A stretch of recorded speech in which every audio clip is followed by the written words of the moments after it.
삶의 성공 또는 성취는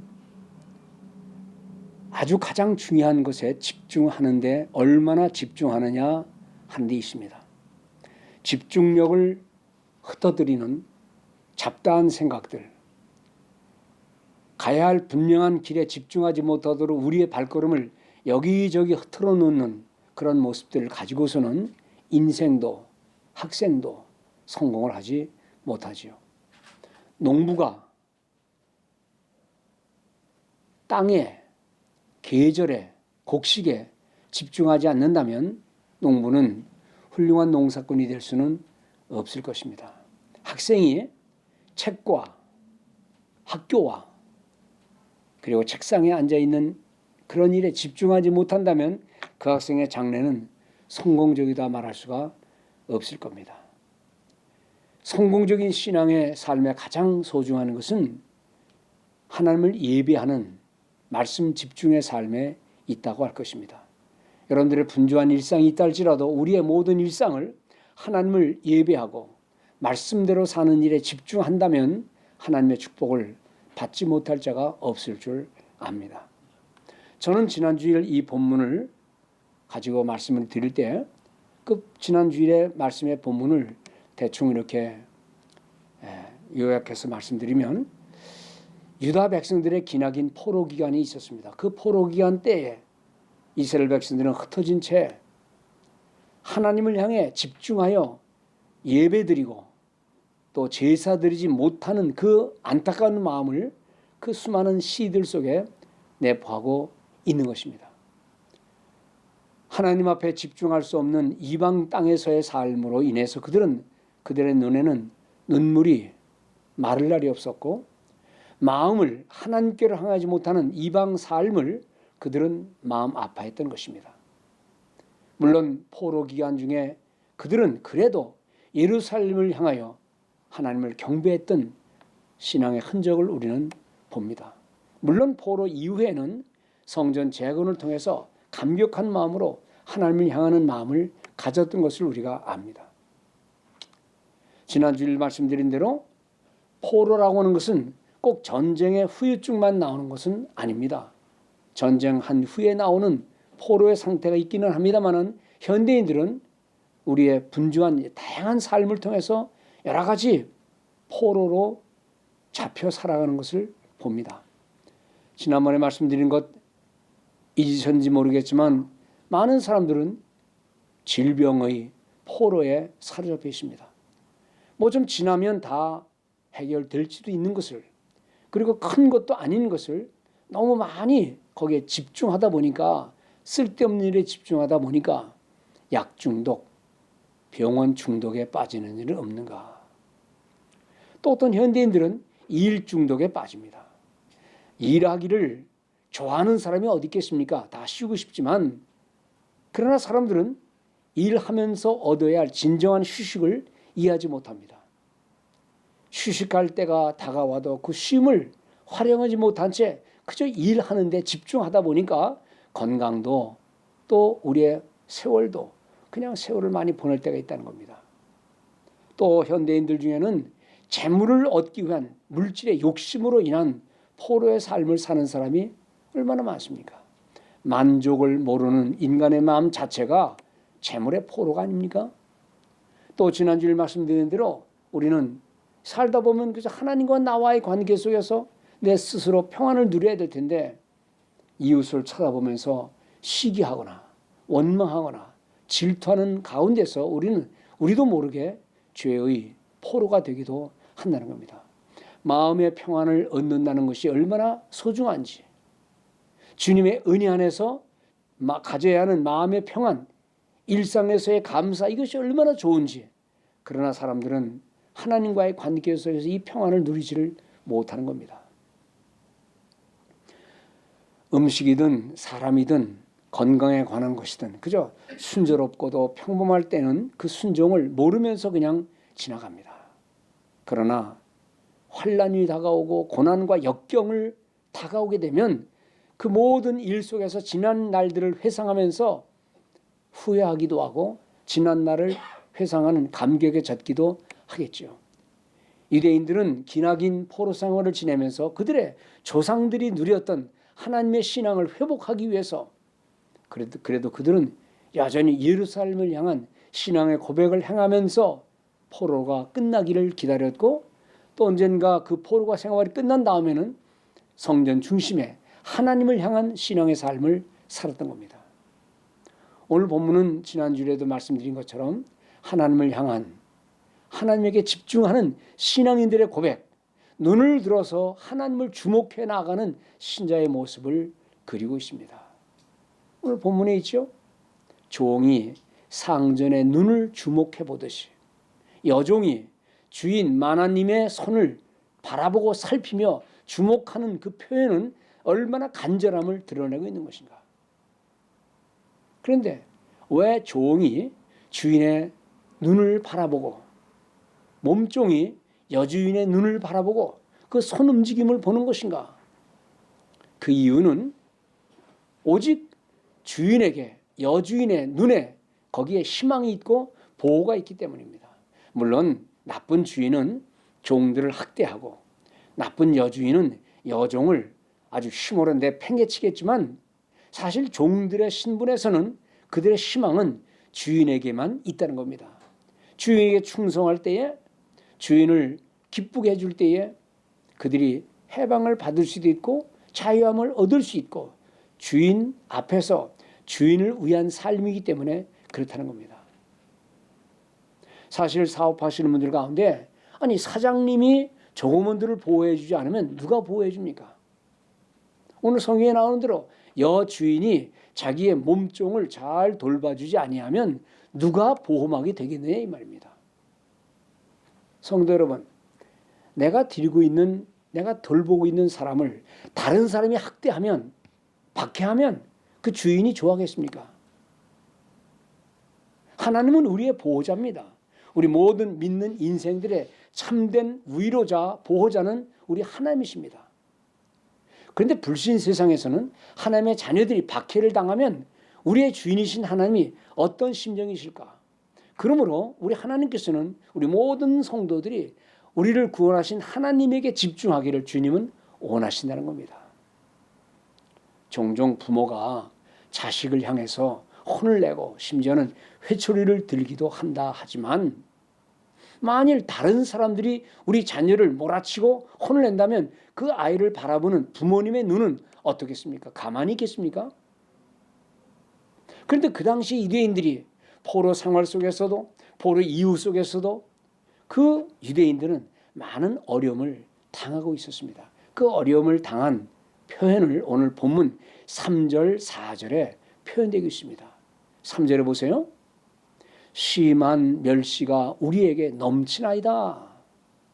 어쩌면 이것은 보호자를 향한, 우리 하나님을 향한 성도의 기도요, 성도의 탄식일 수가 있다는 겁니다. 4절도 마찬가지입니다. 안일한 자의, 즉 아주 교만한 자들의 조소와 또 교만한 자들의 멸시가 우리 영혼에 넘치라이다. 이 말씀이 보여주는 것은 바로 선택된 유대 백성들의 슬픈 마음의 상태를 그려주고 있는 겁니다. 이방 땅에서 손가락질 당하는 그 모습에서 하나님을 향해 보호를 받기를 원하는 그 백성들의 마음의 탄식이 바로 이렇게 표현되어 있는 거죠. 물론 그도 그럴 것이, 아니 하나님을 믿는 백성이 꼴 좋다, 어떻게 너희들이 붙잡혀 왔느냐, 어떻게 너희 나라가 망하느냐, 불신자들이 보기에는, 또 이방인들이 보기에는 유대 백성들이 조롱의 대상이 아니었습니까? 이 고통과 슬픔, 억울함과 마음의 상처가 백성들에게는 눈물을 자아내게 만들었고 또 슬프게 만들었는데, 그럼에도 불구하고 그런 소리를 듣는다고 그들은 자포자기하지 않고 유대민족들은 하나님을 향해서 신앙의 집중을 흐트리지 않고 하나님의 전을 향한 마음의 소원을 이루어 갔다는 겁니다.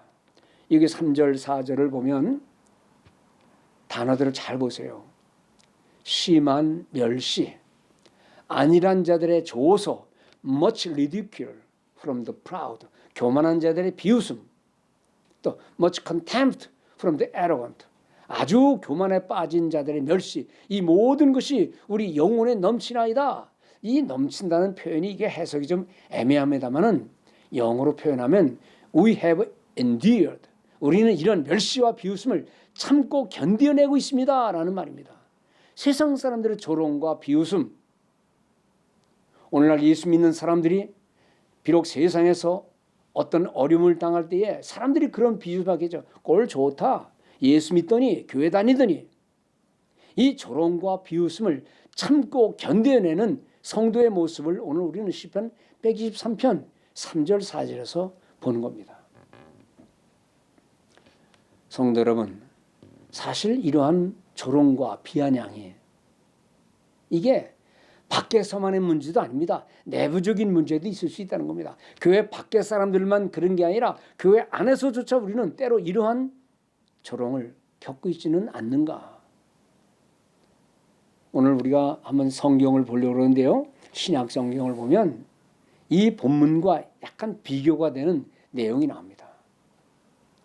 신약 성경 마태복음 15장 21절 이후에 보면 예수께서 어느 날 길을 가시다가 어느 지방의 한 집으로 들어가십니다. 마가복음 7장 24절에서는 피곤하신 주님께서 사람들이 좀 모르게 쉬시기 위해서 어느 집으로 들어가서 쉬시려고 하는데, 그런데 그것도 소문나서 사람들이 또 모여듭니다. 그 많은 사람들이 모여드는데 그 모인 사람들 중에 어떤 여인이 나타납니다. 어떤 여인인고 하니 성경은 그 여인을 유대인이 아닌 이방인 그릭 사람으로, 또 수리아 시리안 스로보니게라는 족속의 여인입니다. 마태복음에는 가나안 여자라 그렇게 말했습니다. 그것은 혈통으로 볼 때 그 여자는 유대인이 아닌 건 분명합니다. 그런데 이 여자가 얼마나 어려운 여자인가 하니 귀신 들린 어린 딸을 둔 여인이었습니다. 그러니 예수가 오신다는 소문을 듣고 그 군중 속에 몰려와서 예수께로 달려오는데 그냥 그 뒤에서, 예수님 뒤에서, 제자들 뒤에서 소리 지릅니다. 영어에는 crying out, 소리 질러 큰 소리 지르는 겁니다. 그 소리 지름의 내용이 뭐죠? 다윗의 자손이요, 즉 메시아로 인정한다는 겁니다. 그리스도로 인정한다는 겁니다. 다윗의 자손이요, 나를 불쌍히 여기소서. 여러분들 얼마나 간절한 외침입니까? 얼마나 애타는 고통입니까? 영어 성경 마가복음에는 이 여자의 그 상태를 she begged Jesus, she begged, 예수께 하소연한다, 예수께 구걸을 한다는 여인의 모습입니다. 마태복음에는 소리 질러, 그리고는 발 앞에 엎드려. 혈통도 다르고 신분도 다른 낯선 여인이 예수님 발 앞에 그냥 구부려서 울면서 하소연하는 이 절규를 상상할 수 있습니까? 아무리 혈통이 유대인이 아니고 무명의 이방 여인이라 해도 그 사연이 얼마나 딱하지 않습니까? 우리가 그 장면 속에 있었다면, 우리가 만일 예수의 제자라면 우리는 뭐라 그랬을까요? 이 여자의 외침은 예수님에게 말씀하는 겁니다. 예수여, 나를 좀 도와주세요. 나를 보호해 주세요. 예수님이 자기의 보호자가 되어달라는 그러한 외침인데, 더구나 여자로서 그 많은 사람들, 남자들이 많았을 텐데 그 창피함도 무릅쓰고 사람들의 무관심, 제자들의 냉담함에도 불구하고 탄식하며 절규하는 모습 봅니다. 여러분들, 긴 세월이 지났지만 우리는 그런 장면을 상상하면 그 다음에 제자들이, 그 다음에 예수님이 뭐라고 했을 것인가를 예상할 수 있습니다.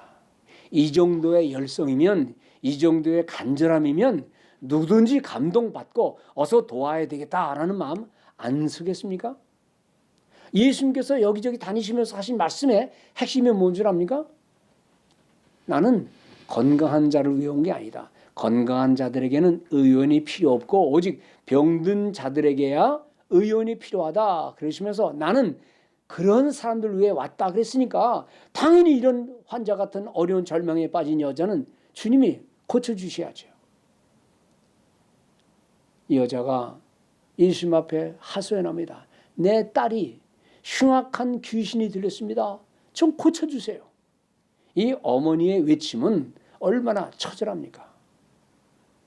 그런데 마태복음 15장 23절 이후를 보면 우리는 예수님에게서 큰 실망을 합니다. 아무리 피곤하셔도 그랬지 아니 답을 주셔야 할 거 아닙니까? 그런데 본문에 보면 예수께서는 한 말씀도 대답하지 아니하시니, 만일 우리가 이런 장면을 우리 현실에서 목도한다면, 영화에서라도 그걸 본다면 참 서서히 저렇게 사람이 매정할 수 있을까?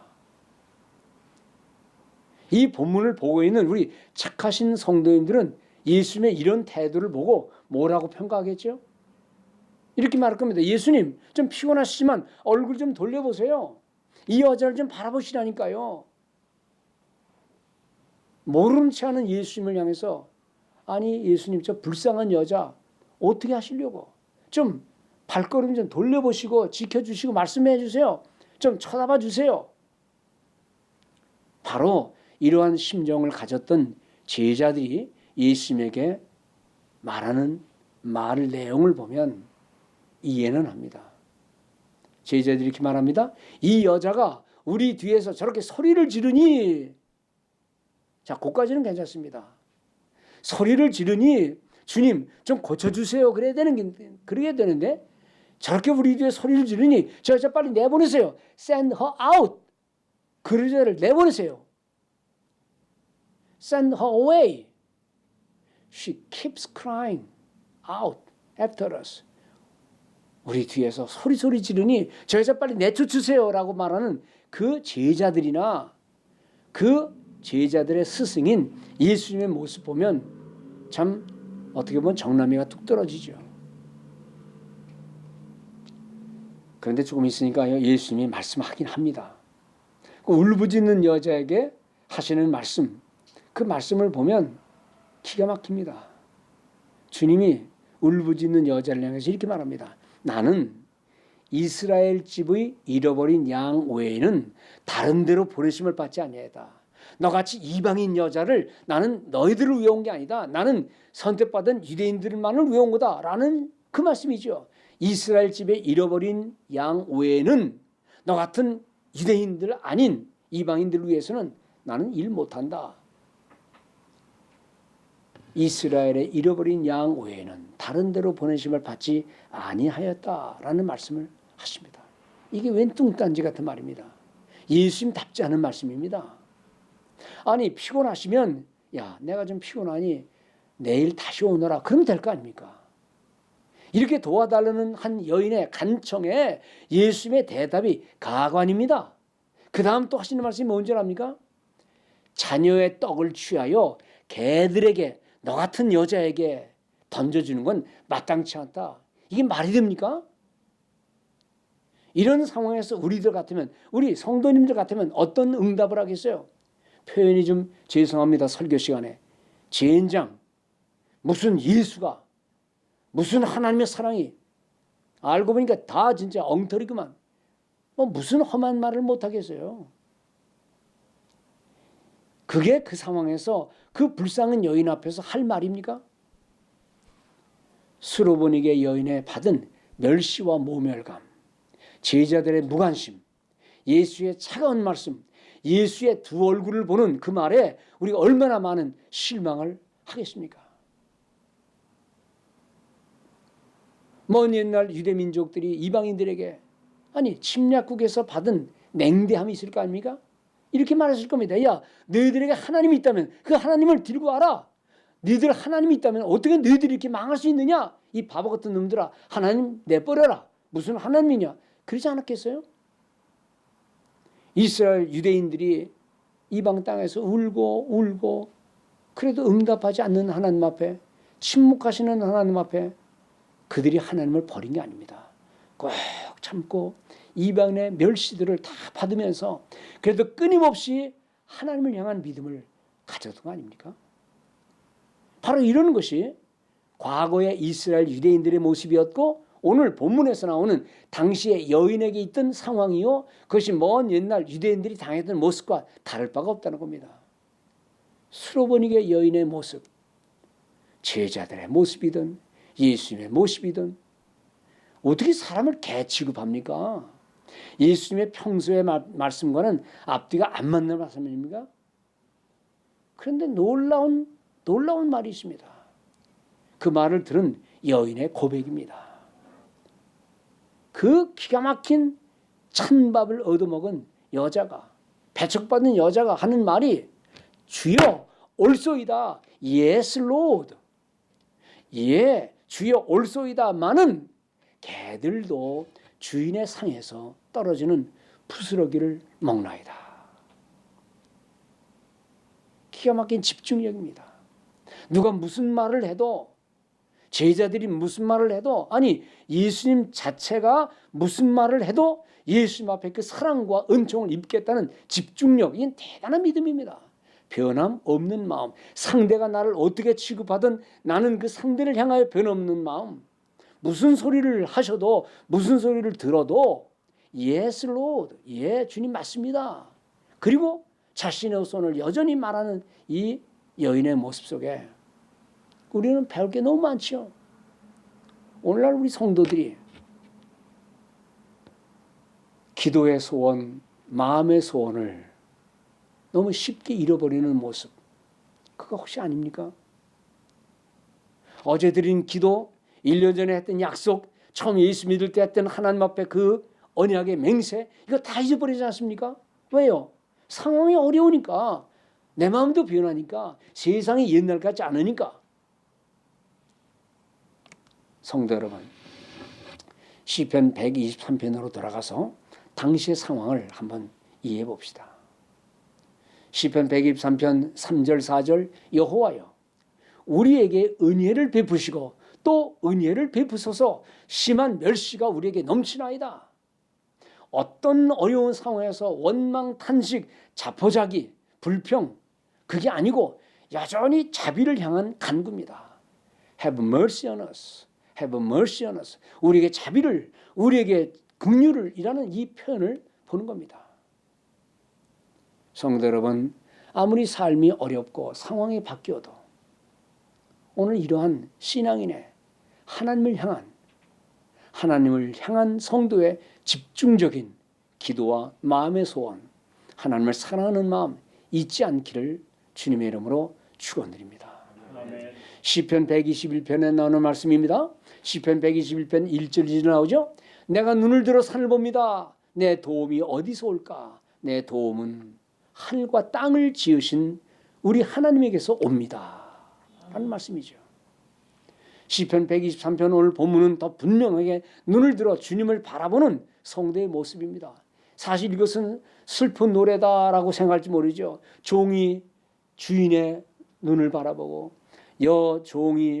몸종이 여주인의 눈을 바라보는 그 애틋한 모습인 것 같지만 여러분, 이것은 슬픔의 노래가 결코 아닙니다. 주인의 시선을 집중하면, 하나님에 대한 집중을 하면 언젠가 희망이 있을 것이다. 나를 보호해 주시는 하나님의 은혜를 바라보는 희망을 품은 노래지 슬픔의 노래가 아니라는 사실을 아시길 바랍니다.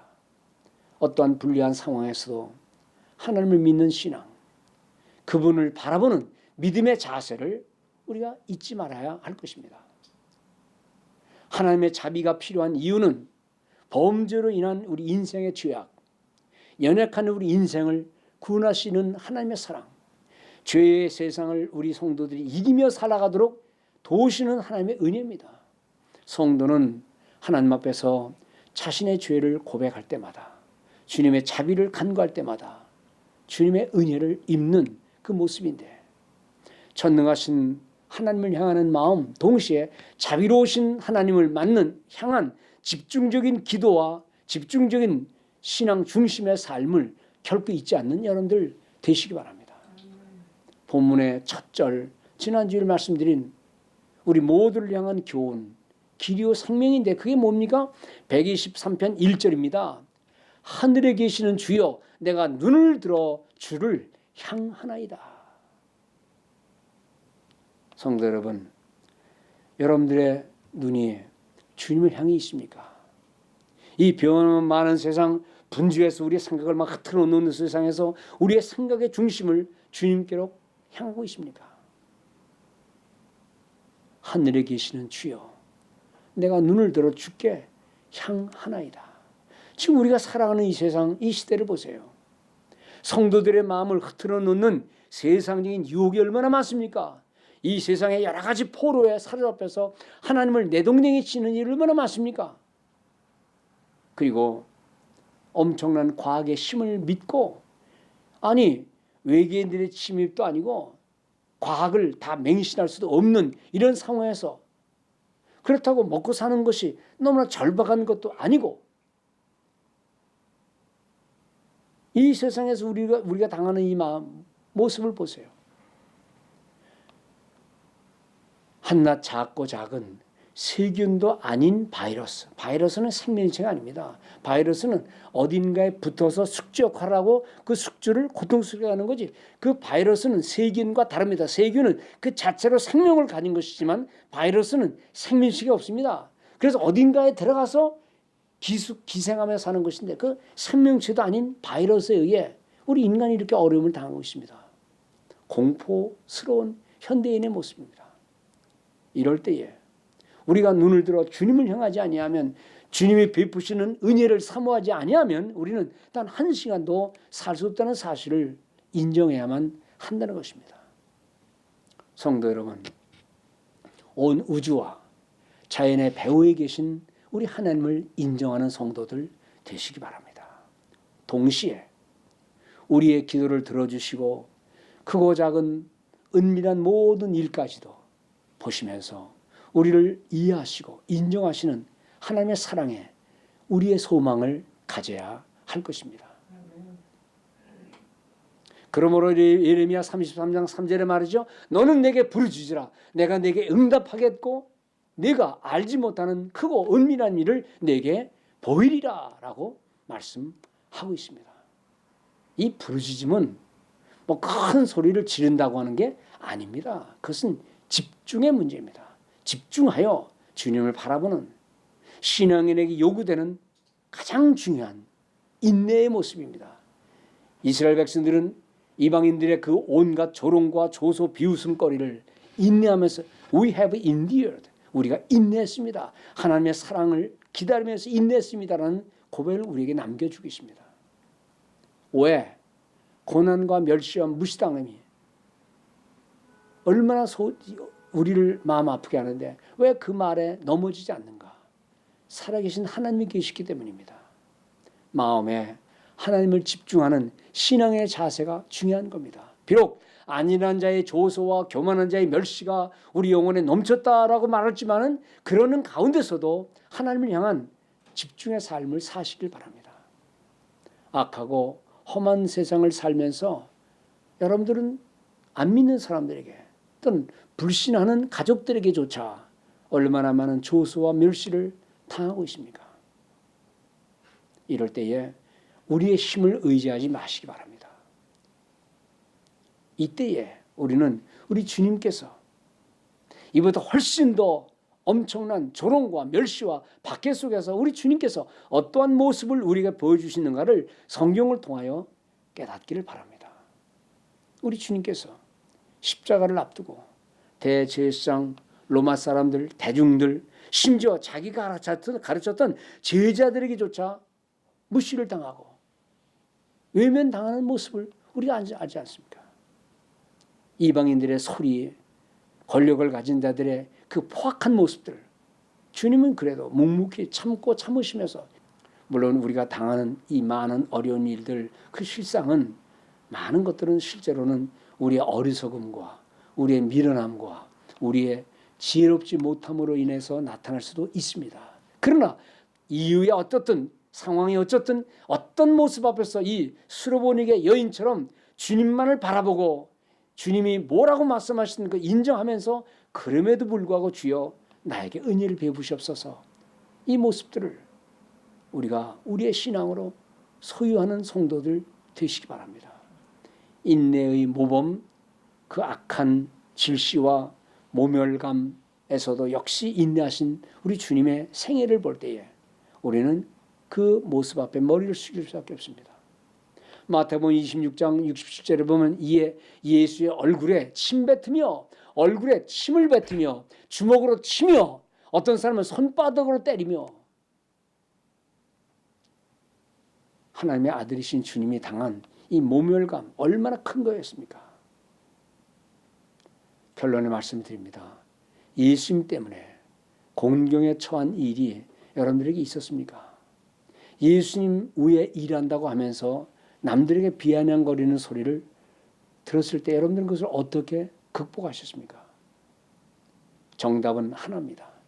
끝까지 주님을 신뢰하면서 기도에 응답하시는 하나님께 또 다시 기도하며 어떤 수욕도 인내도 참아가고 이 세상에 주는 많은 고통들도 그냥 끝까지 참으면서 세상 끝날까지 빛과 소금의 직분을 잘 감당하면서 하나님의 영광을 위해 살아가는 우리 성도들이시기 바랍니다. 살아계신 하나님께서 여러분들의 그 인내의 믿음 앞에 주님의 시선을 주실 줄로 믿습니다. 아멘. 기도의 응답을 받으며 살아가는 우리 모든 성도 되시기를 주님의 이름으로 축원드립니다.